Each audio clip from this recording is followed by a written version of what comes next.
Something about last call. My name, Caden Colford, here aside Jake Helton with Freddy Hawthorne, soon to come on your Monday evening fix. Let's start things off on the soccer field in Springfield, Illinois, where the Greyhounds of the University of Indianapolis beat Illinois Springfield 2-0, and it was the Roman Becco show. 2 goals on the day for Indianapolis. They only allowed 1 shot on goal all day. Very solid showing, especially with the postseason coming up fast. Defense wins championships. Defense wins games. The big one coming up at Lewis, which will be another important one before they get into that GOVC tournament. But team looking pretty good heading into postseason play. And Lewis, definitely not a gimme. That one's going to be on the road, 3:30 on Sunday, Eastern Standard Time. Then you hop right into GLVC championship tournament play.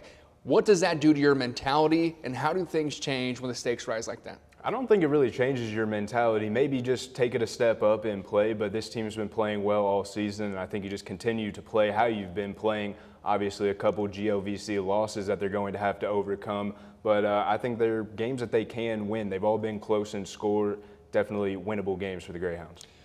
9-4 with 3 ties on the season. Greyhounds still on the move as we come back home and we take a look at women's volleyball. Really a great showing. Winning 3-2 over a team that they had not beaten since 2019. Jake, you told me that. Yeah, it was pretty impressive. Earlier, about a week ago, they were on a 7-game win streak. They went up against the 25th best team in the nation in Findlay. Unfortunately, they lost that one and then lost back-to-back against Ohio Dominican. So 2 straight losses, but they get back on track with another win in GLVC play. So this team doing well, and a win over Lewis is always a big thing for any Greyhound squad. They've got UMSL up next, always a good team, and I think they were floating around receiving votes in the polls for the top 25. So good competition coming up for the Greyhounds. And you know, for the Greyhounds, they've played 2 ranked opponents this season. Their first was actually their first win against Concordia St. Paul. And then secondly, this past weekend on the 17th, they played the number 25th ranked team in the nation in Findlay. They won the first, lost the second in 5 sets. So you have that level of competition. But it is important to compound on that, take that level, bring it into some conference play. You're going to have trunk or treat on Halloween this Friday at home against UMSL, Missouri, St. Louis. And then the very next day, you're going to have McKendree for Alumni and Staff Appreciation Day. That's going to be big this weekend. Overall, huge for UIndy Athletics. This volleyball team no different as their season is coming towards a close as well. Looking past the GLVC tournament, you're also looking for a Midwest regional bid as well. And I think that's something that is easily achievable with this team. They've beaten some of the best. They've proved they can compete with some of the best. Now they just had to go out and win those big games when it comes to the postseason. But another team that has some games to win is the UIndy football team, as they will be heading to Quincy along with Caden and myself. We'll be heading on that trip with them. The last time Quincy beat UIndy was in 2016. It's been a while, but 12 wins to just the 1 for Quincy in this series. It's looking like it's going to be all Greyhounds again. We're going to Quincy, Illinois. This is going to be a lot of fun. Well, Quincy as a town, it's all right. It's nice. Our attention is going to be more so focused on the football field, where Quincy, I think they can surprise you. And now I'm not looking for Quincy to put up 66 points, but what I'm saying is if you have an off night against a team like Quincy, who does have a lot of guys that kind of float under the radar, fly under the radar, this is a team that has the ability to turn you over at times. And if you turn the ball over, if you don't play great on special teams, teams like Quincy can really capitalize that, and in conference aren't doing too bad. And we just saw that this past week, and they took down a good Missouri S&T team that the Greyhounds have already played. So they're coming into this off of a big win. It was a 1-point win. They were maybe not supposed to win that game, so you're coming in with a bit of confidence. It's going to be important for the Greyhounds to come into this one early and shut it down. Well, good news for the Greyhounds. In their last 3 games, we're seeing 63, 56, and most recently a 62-7 victory over Lincoln. This is an offense that is performing at historic highs. Gavin Sukup is chasing the career touchdown record at the University of Indianapolis. If I'm not mistaken, he is 3 away from tying, 4 away from holding that #1 spot himself. And it's been impressive to watch this season. They've really let him go. Last year, he ended with 19 touchdowns. He passed that 2 games ago, and it's just growing from here. I think he's averaging probably, 4 touchdowns a game, something along those lines. It has been impressive to watch him along with this entire offense. They had the entire, it was third strings by the time we were in the fourth quarter, if that tells you anything about how this game went. So good performance on the last time out for the Greyhounds. Now they got to take that, move forward to the next week, and then looking forward 2 weeks, or I guess 3 weeks, they have a good one against Upper Iowa, probably the last good competition for the Greyhounds before they head into the playoffs.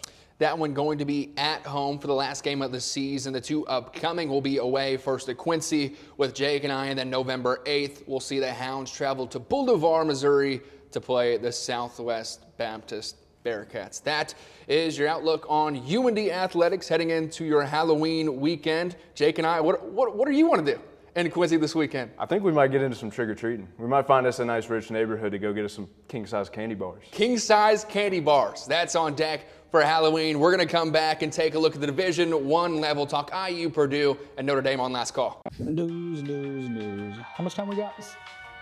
Okay. Coffee.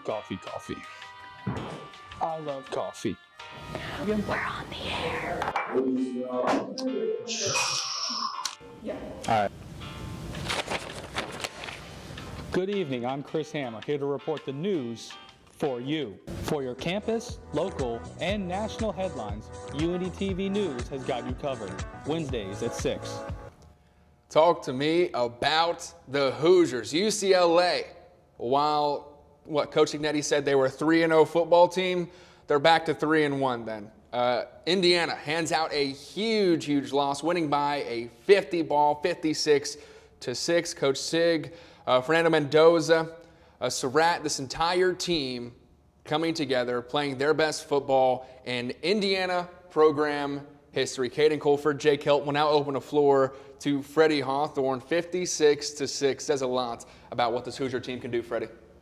I mean, I would just start off by saying that this is just it's been an amazing year and a half for Indiana sports. You got the Pacers, they just come off of their finals appearance, and then you roll in to, this football season. We'll start off with the college team, we'll start off with the Hoosiers. I mean, this seems like a national championship year for this team. They come in at number 2. You have Fernando Mendoza, who's looking like the Heisman with that receiver core. Mm-hmm. I mean, you have to shoot for the highest of the highs this year. I mean, and it seems like that with the NFL and the NCAA for the most part. Both of these teams, it seems like it's the year where they could hold some hardware this year. They could really finish on a high note. Jake, we're hearing some crazy words being thrown around. Freddie just said 2 of them. National championship in the same sentence with the Indiana Hoosiers. What defines success for the Crimson and Cream? I think right now they're pretty much an automatic bid into the Big Ten championship. That'll probably be against Ohio State. That'll be an interesting matchup to kind of gauge where they're at the top of the top competition. I know Oregon, that was a good gauge right there, but I think Ohio State might even be a step above them. You look at the playoffs after that. You got to expect at least one playoff win. You made it last year, and that kind of set the expectation. You got to keep making it. You got to win games now that you're in there if you're Kurt Signetti. But you look at this team, the defense is insane. It's putting up numbers that can compete with a Texas A&M that's putting up 34 points a game, or maybe an Ohio State who's doing the same sort of thing. But they only allowed 200 yards against UCLA. Mendoza put up near 500 on offense. I mean, this team is just bulldozing opponents. There was a little bit of doubt on College game day as to whether IU would cover the spread. I think it was 27.5. Okay. Blew it out of the water. I mean, Absolutely. IU is leaving no doubt right now, and I think Freddie is correct. It's national championship or bust right now. Indiana has the best scoring margin in college football right now. They're winning by an average of 29 points a game. And if we looked at last year's schedule and said this, I'd say, oh well. And we did say this. Cupcake, right? This season, not as much. I feel like this Hoosier team going to play number 3 Oregon and then playing that Penn State game, beating them, and they beat every team that you would want them to beat. And there hasn't even been an argument as to what they're doing wrong or what they're not doing good enough to the season, which is why I'm saying not only do you go play, you got to go win it. I think if you are top 3, that needs to be the standard. Needs to be the goal. And for a guy like Coach Signetti, I 100% believe that is what's being preached in the IU locker room right now. I mean, I'd have to agree. They have a couple of tougher games, I would say. The next game against Maryland's going to be like that Iowa game earlier in the year, a little bit of a trap game. Maryland's defense a little bit better than what they had been playing in UCLA and Michigan State. Offense a little bit better as well. So I think that's going to present an interesting challenge. Penn State, will they answer the bell? Will they come back and maybe win a couple of games? That IU game's going to be huge for them. If they win that, then maybe they're able to get that interim coach a job there. Whatever it is, that's big for Penn State. So they're going to be playing for momentum going into the next year. IU's going to have to watch out for those two games. Wisconsin, they gave Oregon trouble this weekend. So the rest of the schedule, not a cupcake walk, as you said, for IU. They're really going to have to finish off this season strong. And that's what I think puts them in a place where they might have the best resume in college football when it's all said and done, because I don't think Texas A&M makes it through the blender of a schedule they have. Alabama, Georgia, they might, but either way, the SEC is going to drop a couple teams out of the top 10. IU, they're sitting in prime position. They're undefeated in the Big Ten championship. They lose that game, they win that game. Either way, I think they're in. And either way, I think it presents a favorable matchup. Just the predictions that we've seen from some of the ESPN guys putting playoff predictions up there. I mean, some of them have been kind of interesting, putting Indiana in different matchups. I saw one where they might play Georgia Tech in the second round. It's pretty favorable for them. They have a good run defense. Georgia Tech relies on the run from their quarterback. So Indiana presents an interesting challenge for a lot of teams coming from the Big Ten as maybe a little bit of an underdog. Some teams don't look at IU. They need to start looking at IU as that big dog now. With high standards come high stakes. We're going to keep tabs on this team moving forward. But, Freddie, we moved from the best team in the Big Ten to one of the worst in Purdue. They have not won a conference game to this point. They're just 2-6 on the season. Where can Barry Odom and Purdue find a bright spot, if not this season, the next? I think the bright spot for this Purdue football team, it comes in the offseason. I think they have to go back to the transfer portal and they have to continue to improve. This is a team that we're seeing obviously is in a rebuild. They're trying to rebuild and they're trying to become what IU is right now. We saw this in IU a few years back. They had to rebuild. They had to get a new coach, new players, and it just seems like Purdue needs to do that same thing. They need to take maybe another year or another 2 years and just try to improve this team in the best way that they can, because obviously this year is not going to cut it. And I said the same thing earlier in the year. It's going to take 2 or 3 years to completely rebuild this broken roster, because that's exactly what it is. And they brought in a couple of transfers, Nitro Tuggle from Georgia. They brought in quite a few decent guys, but it really just didn't make a difference. In this game, if you're a Purdue fan, heartbreaking.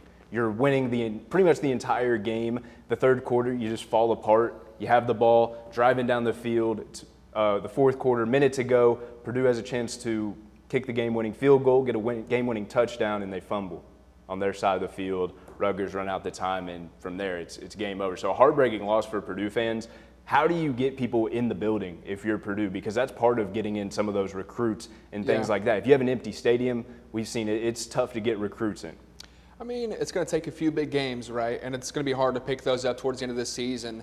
I feel like the Purdue program overall, and even in the past 30 years, we've seen glimpses, we've seen spots, but we've never seen a consistently good / great Purdue football team. But it has produced Super Bowl winning quarterback, Drew Brees. It's produced local Indianapolis talents that succeed in the league, like David Bell, who we were just talking about. So Purdue obviously has the potential and the ability to produce a winning football team and winning football players, but it's going to take some time, as Freddie mentioned, and it's not exactly like you're built on the platform that Notre Dame, who we now transfer towards, has had that history to stand on. But for Notre Dame, that history can only do so much, because we look at them this season, and those first 2 losses are going to haunt you pretty big, even though you pick up a win over 23 USC a week ago. See, here's the most important thing for Notre Dame. Those 2 losses, they're still ahead of them in the rankings. Miami's ahead of them. Texas A&M is the 3rd best team in the nation.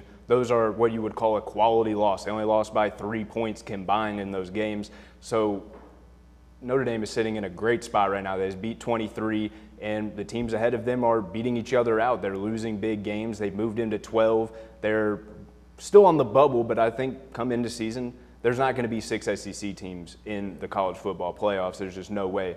So I personally think that there's 2 teams that have automatically or pretty much already made it into the college football playoffs. You look at Ole Miss, and then you look at IU. Those are your 2 automatic teams in with pretty easy schedules. Notre Dame, I would consider them an auto in too. Pretty much right now they're sitting on the bubble, but I think right now you can go and throw them in that. They're two losses are to two of the better teams in the entirety of college football. They're going to favor that when it comes to the College Football Playoff Committee, and I think Notre Dame knows that, so they're not really worried about this. Freddie, turning it to you, we're looking at those losses in A&M and Miami to start the season for the Fighting Irish, where we look back a week ago, Miami, they lost to an unranked Louisville at that time. Now Louisville has moved up, and now they're 16th in the country, and Miami has since gotten their get back, a 42-7 win over Stanford. With that added context, we look back to those two losses and the lack of strength that we see on the schedule going forward for Notre Dame. We continue to ask the question, but it's an important question because they are always a team right there on the bubble come the end of the season. Is this team good enough? Perhaps. Yeah, they have the skill, but does their resume show that? And will the committee deem them eligible for the playoffs? I think I can, on this instance, I think I can agree with what Jake said. I think those two losses will, in an instance, kind of help them get into the playoffs. And then when they get there, I think this will be a very dangerous team in the playoffs. I think because they only lost to Texas A&M and Miami by a total of 3 points, I think that when they do get into the playoffs and they do play teams other than A&M or Miami, that they'll give those teams a run for their money, for sure. You know, I think that, but I don't think it's enough, guys. I really don't. I think if you want to make it in and play the best, you got to beat the best when you have the opportunity to do so. And obviously, they weren't handed aces in terms of a schedule to open up their season. But we're talking about a national championship winning program last year, right? And I think Notre Dame has gotten in off name recognition a lot longer than they should. Maybe it's unfair to say that considering they did win last year. But if you're not putting it together this season against the teams that you need to do it against, and obviously they've locked in here in the last few weeks, I think week 1 and 2 mean so much, especially to a team that is not associated with a conference, because it's not like you're running into Alabama towards the end of the season, right? That's just where I stand on this Fighting Irish football team. It was definitely a thought in my mind. If you can't beat them then, what makes you think you're going to beat them now? There's always that question, but we saw Purdue and Ohio State were two great examples of that last year. They made it to the College Football National Championship, and they had lost to Michigan and NIU respectively. So, I mean, teams can lose and make it in now, and I think Notre Dame's put themselves in a good position. They lost to two very good teams. They fought really hard, but I think at the end of the day, College Football Committee is very favorable of teams like Notre Dame or Clemson or Ohio State. They're very lenient with them. So 2 losses for Notre Dame is pretty much 1 loss for any other team. Well, that's the AP poll. We're going to take a look at some NFL power rankings and a surprising number 1 up next. Okay, guys, seriously, basketball and hockey have got to be the best sports around. Speed, skill, drama, 7-game series, they have got it all. Nah, baseball is the best sport, and that's just a fact, Jace. You guys are both wrong. It's 100% football. You guys need to get on the football train. Everyone stop. Why fight now when you can watch us debate on Grand Slam Sports on YouTube on Fridays at 6 p.m. or on Xfinity Channel 1096. From the get-go, from the start of the season, from game 1 with a fresh 15 in the first quarter, you're chasing the number 1 spot in the NFL. Whether in the Lombardi Trophy, Colts aren't there yet, but they're at number 1 in the power rankings, which is insane. Absolutely miraculous. What a day to wake up on the south side of Indianapolis. The Colts, the best team in the NFL right now. Are you joking? Are you kidding me? Caden Colford, Jake Helton, Freddy Hawthorne. Guys, I need to know why and how and since when the Colts are the best team in the league. Jake, we'll start with you. It's definitely been a while now. I think we said this 2 or 3 weeks ago that they were going to be the best team. They were probably going to be 8-1, 8-2 going into week 10, and I stand by that. They're 7-1 right now. This is the first time they've had the standalone best record in the NFL since 2009. So, I mean, Colts are just on the up. As you said, it's a great day to wake up on the south side of Indianapolis, but it's also just a great day to be a Colts fan in general. You watched that game last night. It was an offensive masterpiece. It looked, I mean, pretty much perfect. I think that's what you have to say about all these Colts games. There's really not anything you can take from one of these games and say, oh, I didn't really like that. I didn't like that. They didn't do good with this. Obviously, the one mistake that lost them their only loss. But I really think at the end of the day, the Colts are the best team in the NFL right now, and they're playing like it every game. Something that teams run into is trap games. Yeah. Colts didn't worry about it. Cam Ward played horrible. They got to him in the backfield every single play. It seemed like at least once a drive they were getting a sack or pushing him out of the pocket, and he really struggled on the move. And saw typical Cam Ward, overthrowing his receivers. Freddie, I need you to tell me about Jonathan Taylor. 14 touchdowns this year already on the ground. And we look back to Saquon's historic season last year, he had 16 total. That's some perspective gathered by Jace Hodge that told me right before this, and that really opened my eyes to what Jonathan Taylor has done for this team. Give me your insights on this soon-to-be All-Pro and possibly MVP running back. I said this before we got on air. I'm going to say it again while we are on air. Jonathan Taylor is the best running back in the NFL right now, and I think that's part of the reason why we're playing so well. I mean, when you look at his numbers, I think I seen it on the game yesterday. This was his third game consecutively with 3 straight touchdowns. No one else has done that in the NFL, if I'm not mistaken. So when you put that into consideration, and then you look at the pass catchers that we have on this team, when you look at our tight end, Tyler Warren, when you look at our 3 receivers, Michael Pittman, Alec Pierce, and Josh Downs, when you look at all of the weapons we have this year alone, this is the team. This is the year where we can accomplish things that we've talked about since we were kids, since we looked at this Colts team and were like, man, what's going on? We had Anthony Richardson. He had some growing pains. You know, we were all just kind of sitting here trying to figure out what can we do to take this next step. And now we're seeing a totally different football team. A 7-1 could have potentially been 8-0 if it wasn't for one mistake, but this is a totally different football team. Absolutely. The Colts aren't making mistakes, I think, is the biggest part. They're not shooting themselves in the foot, and they're not putting their defense in bad positions. It was something I talked about towards the beginning of the season when they weren't turning it over and they were scoring on every possession. That means the other team had to start at their 25 or around there every single possession. You know how much easier that makes it on your defense to get a stop? That at the end of the day, the Colts defense is the best defense in the league. I think last night confirmed it for me. The Packers played well, but they did not play as good as I think they should have. And right now, the Colts just look the most complete. And if you look at how they affected Cam Ward, he played horrible. Not that he's the greatest quarterback. You see the stat line I have up here, 23 of 38, 250 yards, but an interception and a touchdown. Tony Pollard had 11 carries for 44 yards. I mean, the front four is insane for the Colts, just the entire defense. And the secondary, I think, is what's the biggest difference from last year to this year, is they've just done a much better job of locking them down. And whether that also has to do with the defensive ends helping put pressure on the quarterback, I'm sure it does, but I just think the secondary looks so much better.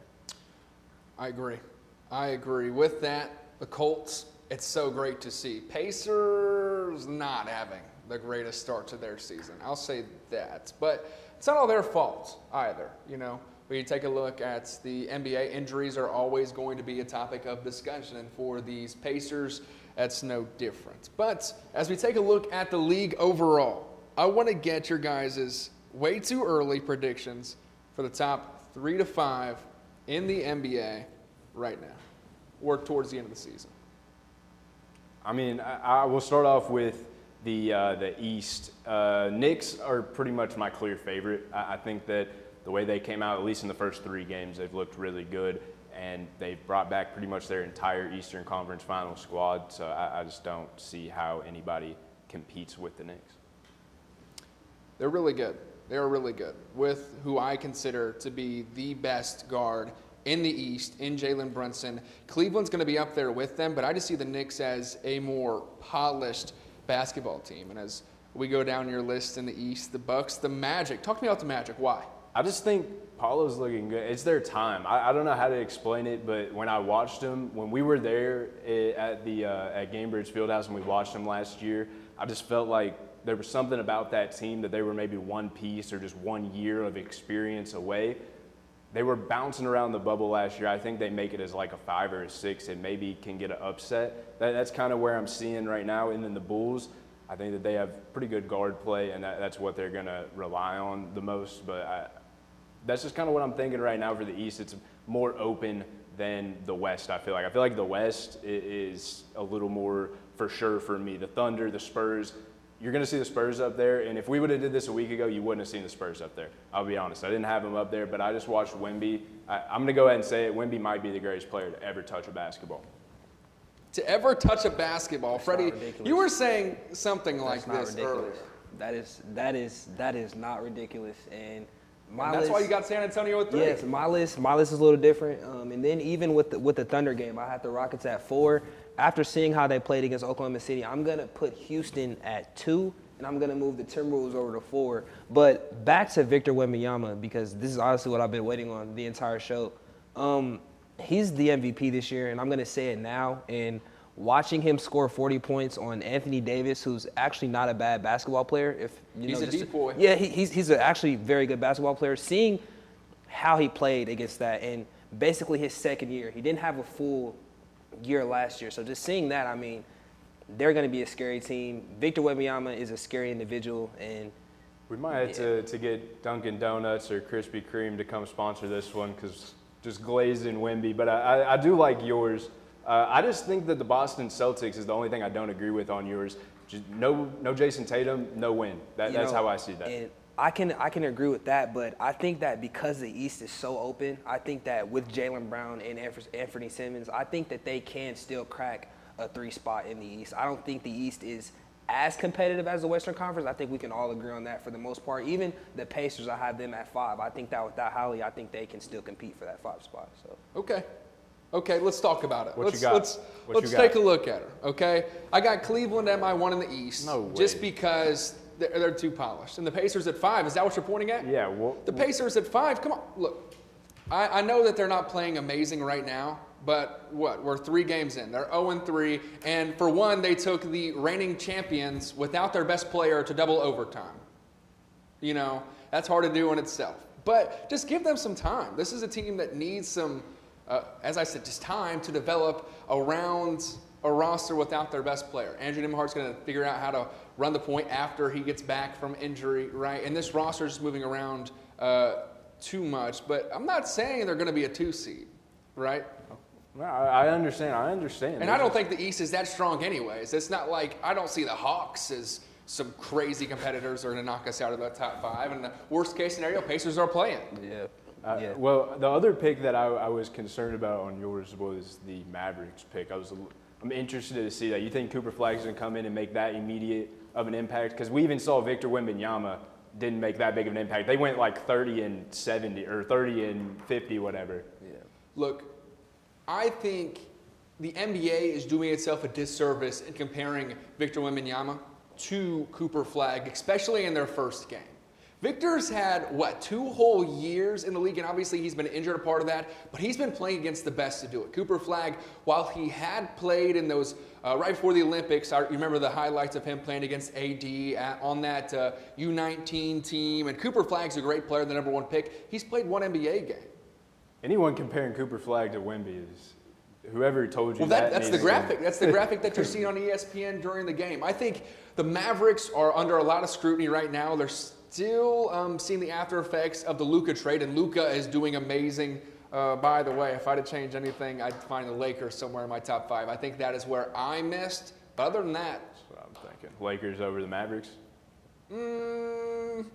Yeah.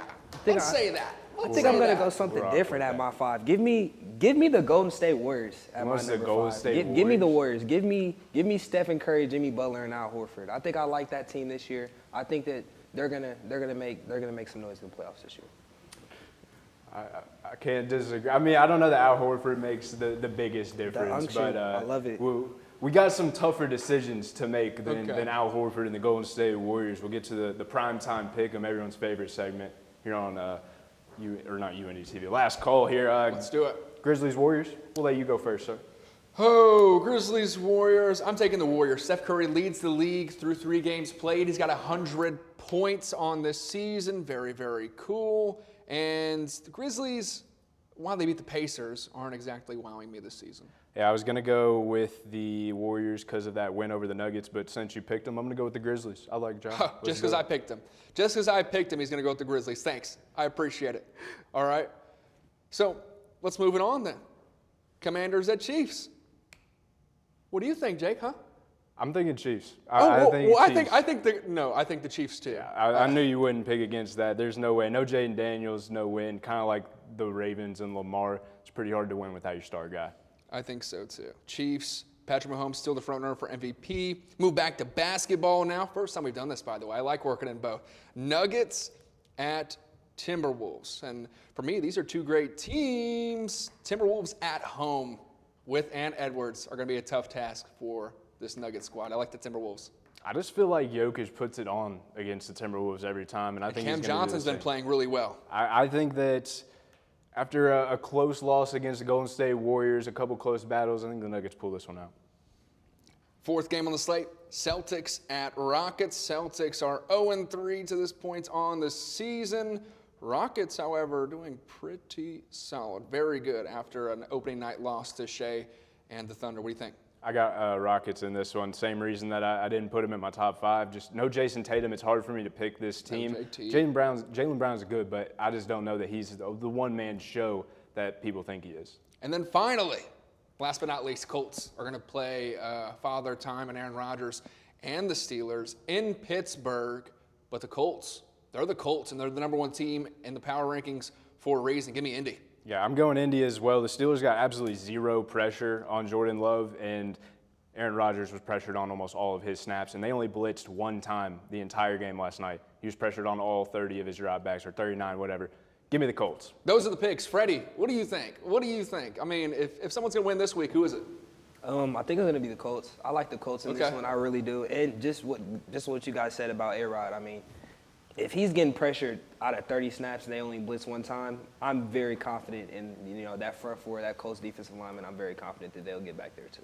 I love it, Freddie. Thank you, thank you. Let's take a look at the record real quick.